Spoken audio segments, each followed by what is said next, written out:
Este video va de las posibilidades de Derrick Lewis para su futuro deportivo. ¿Renovará con la UFC? ¿Firmará con PFL? ¿O tiene otras opciones? Soy José y esto es Fans Combat. Como sabes, Derrick Lewis se convirtió en agente libre la noche del UFC 291, lo que significa que la promoción no veía valor en él, porque la UFC acostumbra a asegurar a los peleadores que desean mantener en el roster de la promoción renovándoles el contrato antes de su última pelea, para no tener que negociar con ellos como agentes libres. Derrick Lewis ha sido uno de los nombres más importantes en el peso pesado de UFC en los últimos años. Debutó el 19 de abril del 2014, tiene 27 combates con récord de 18-9. De las 18 victorias, 14 han sido por la vía del knockout, lo que es un récord dentro de la promoción.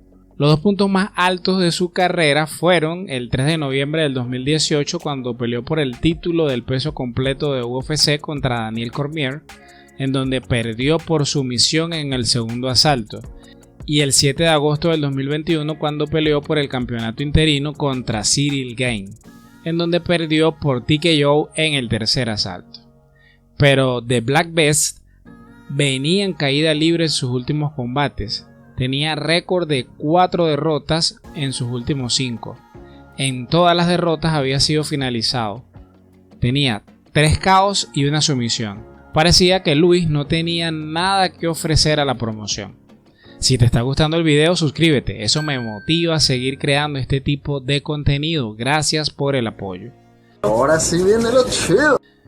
Un caso totalmente diferente al de Francis Ngannou, a quien la promoción sí había demostrado interés en mantenerlo, y de hecho hizo todo lo posible para lograrlo. Pero como saben, no fue posible, y el campeón camerunés firmó con PFL meses después. La pregunta es, ¿cambiará la promoción de opinión debido a la gran actuación del The Black Beast en el UFC 291, en el que noqueó de manera espectacular a Rogerio de Lima y se ganó un bono de performance de la noche? Sin contar el show de celebración en el que volvió loca a toda la arena. Por otra parte, algunos ya han comenzado a barajar la posibilidad de que Derrick Lewis se sume a PFL para concretar una revancha con Ngannou, pero en sus primeras palabras luego de quedar agente libre confesó que su prioridad sigue siendo renovar con la compañía de Dana White. Espero quedarme aquí en el UFC, me gusta estar aquí, me gusta la gente, los colaboradores, el lugar. Todo el mundo es genial aquí excepto los medios de comunicación. Todos ustedes son una manga de idiotas, dijo bromeando y entre risas. Que se jodan todos ustedes de verdad. Si siento que puedo volver a aspirar al título, claro que sí. Es tan loco, tan frustrante perder contra los tipos contra los que perdí. De ninguna manera debería haber perdido contra esos tipos. Esa fue otra razón por la que quería entrenarme para esta pelea, porque ahora tengo a grandes rivales llamándome y quería demostrar lo que podía dar.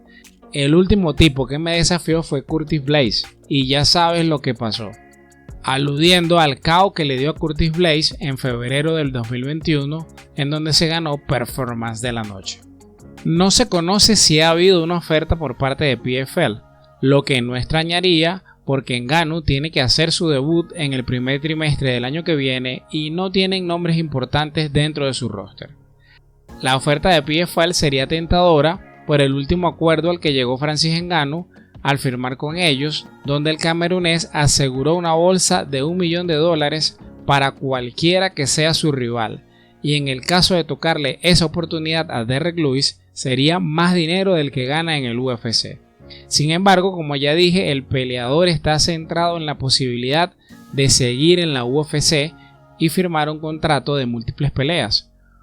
¿Ustedes qué creen que pasará con el futuro de Derrick Lewis? ¿Renovará con la UFC? ¿Firmará con PFL? ¿O qué otra opción piensan ustedes que tiene The Black Beast? Si llegaste hasta aquí, suscríbete, eso me motiva a seguir creando este tipo de contenido. Gracias por el apoyo.